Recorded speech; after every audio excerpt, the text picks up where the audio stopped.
Well, Bette Midler has been called out for voicing her opinion on her right as female.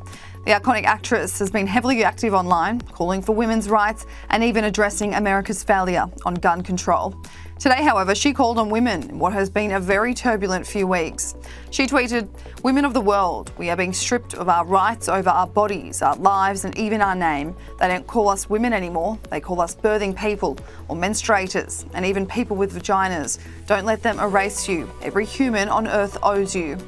But her message was met with criticism from people who felt she wronged the trans community. One person wrote, "Bet, as a fan, seeing this tweet from you is just heartbreaking. The point of the anti-choice movement is to try and control the bodies of people assigned female at birth, including trans men, and force gender identities and gender roles on all of us."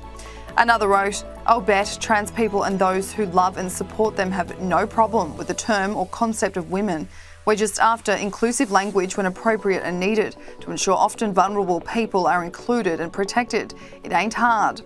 Again, "But you started your career in bathhouses and were at like the first prides. You should know better than this tweet, which demonises trans people for no reason." Finally, "Really disappointed in this as a trans man and a Bette Midler fan.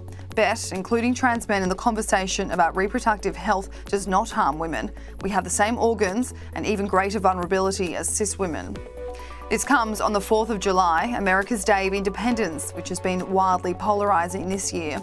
While it usually marks a day of celebration, it has been boycotted by a lot of women who believe after the Supreme Court's decision to overturn Roe V Wade, there isn't much to celebrate. A few days ago, the New York Times wrote a piece titled, "The far right and the far left agree on one thing: women don't count." It details similar things to what Bette Midler has been called out for.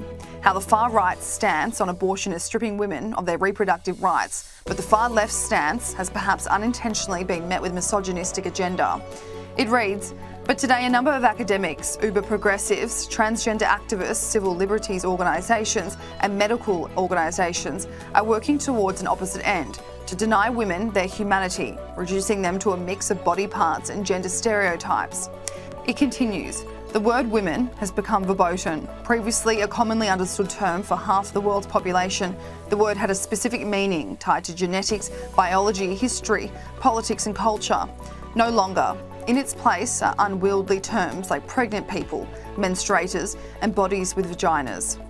Can you blame the sisterhood for feeling a little nervous, for wincing at the presumption of acquiescence, for worrying about the broader implications, for wondering what kind of message we are sending to young girls about feeling good in their bodies, pride in their sex and the prospects of womanhood, for essentially ceding to another backlash?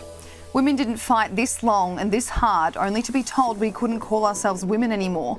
This isn't just a semantic issue, it's also a question of moral harm and affront to our very sense of ourselves.